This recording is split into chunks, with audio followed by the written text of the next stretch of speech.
Hiya, guys. Feeling pretty good. Not just because the sun's out and shining, and not just because it's like, one of those shades up, hair down kinds of days. Not because of the transits. I don't even know. I haven't checked the forecast today. But because I skipped work last night, and I don't know if you've ever worked a, you know, third shift, like late night, early morning shift. Uh, that involves tons of manual labor, but it's rough. It sucks all of the energy out of your body as well as your soul. So put in my notice there, and I just need more sleep and more energy for the things that matter, especially being someone who has a lot going on in the sixth house. I'm very conservative with my energy, with where I put my energy in day-to-day tasks. It's a sixth house thing, especially like sun in the sixth house. And Jupiter there as well, just kind of let it come to me.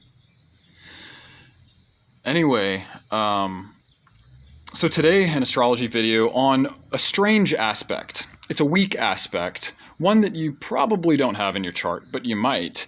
I call it the squared trine. So what it is, and I'm going off of Placidius chart. It's a little different depending on whether you're going Placidius or equal house. But in a Placidius chart, what it is are two placements that have squared signs and houses, but degree-wise are actually trine because of where they fall in the houses. So, for example, I have my moon trine with Mars. Even though my moon is in Capricorn in the 12th house and my Mars is in Aries in the 3rd house in a Placidius chart. It's actually in the 4th house in an equal house chart, so those would be trined houses. But so it's in a Placidius chart, it's squared in sign and in house. So my moon is in the 12th house, close to the 11th house cusp. My Mars is in the 3rd house, close to the 4th house cusp. So they're sort of on far ends of their respective houses from each other. So again, squared energies, but like individually, but together they create a trine because of how spaced apart they are regarding the degrees. So it's very interesting. I can speak from experience in saying that, my Mars, although it's in Aries, although it's in the 3rd house, which deals with communication, is very impulsive. It's very blunt and to the point. It's very slapstick, comically. I like Eric Andre and like slapstick, obnoxious humor. It's very kind of, it's a young soul way of speaking and taking action. Also can be very aggressive in a masculine way, likes rough sex, etc., etc. Or in the way that I talk about it, I write erotic fiction and poetry and stuff that's actually, it seems very aggressive, So I do express that, Mars sexuality, the masculine energy through language, which would make sense in the 3rd house, It can be very blunt, very to the point, but, and it's an Aries, which is squared with Capricorn. It still filters through my moon, right?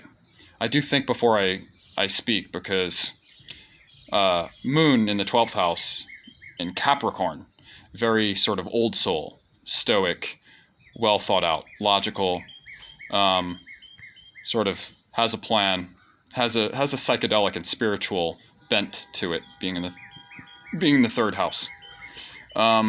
My words filter through my moon, my thoughts and my feelings through my moon, which is a much more mature energy by nature.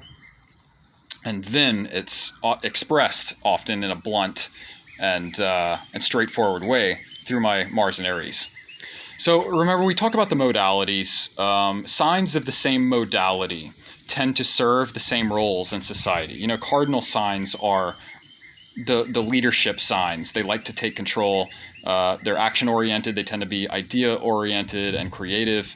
They like to take the lead, take charge, and get the ball rolling on things. get things started.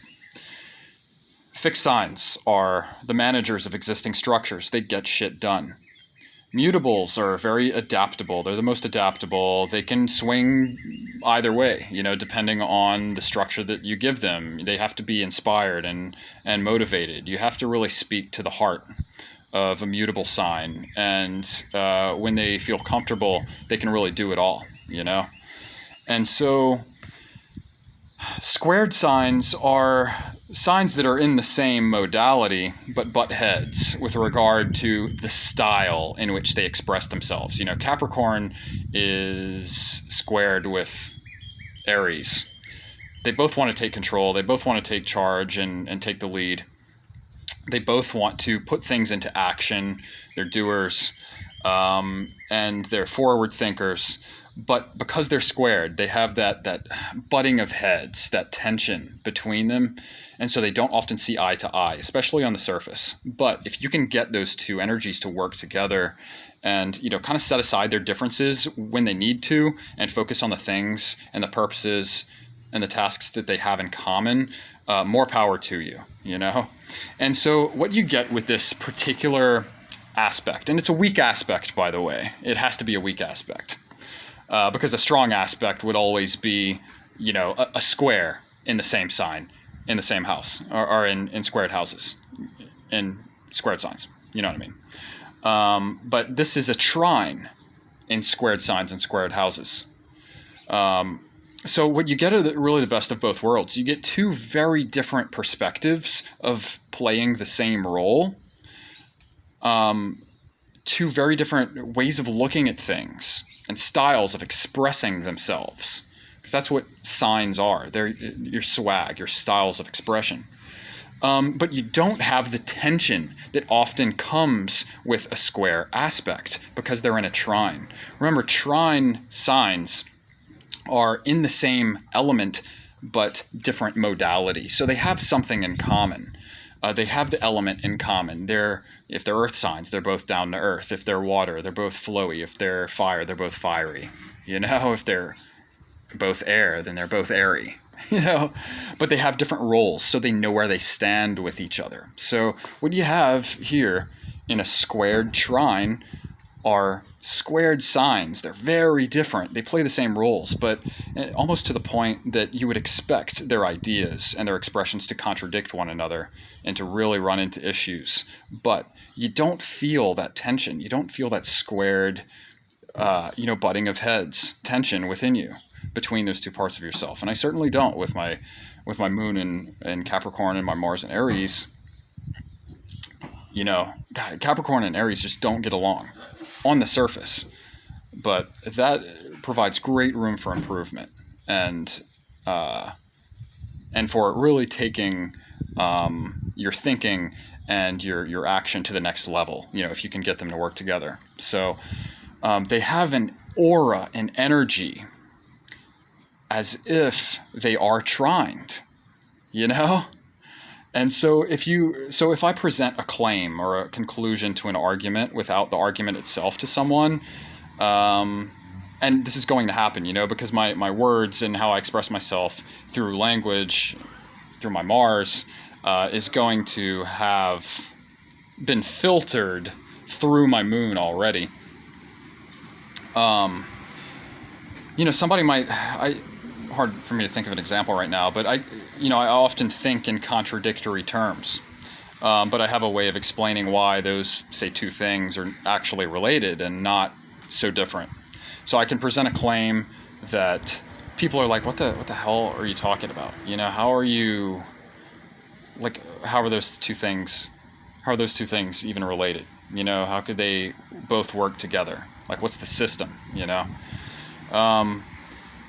But then when I take them through my argumentation, through my evidence, through my reasoning process, they're like, oh wow, that's a very interesting way of looking at things, So it's a very interesting placement, or aspect to have between two squared placements, we could say, that carry a trined energy because they're actually trined by degree, by where they fall in their respective houses. So, do you have this aspect, this weak aspect, the squared trine? And how have you managed it, you know? I only recently discovered it, you know? Anyway, that's my video, and I'll see you in the next one. Cheers.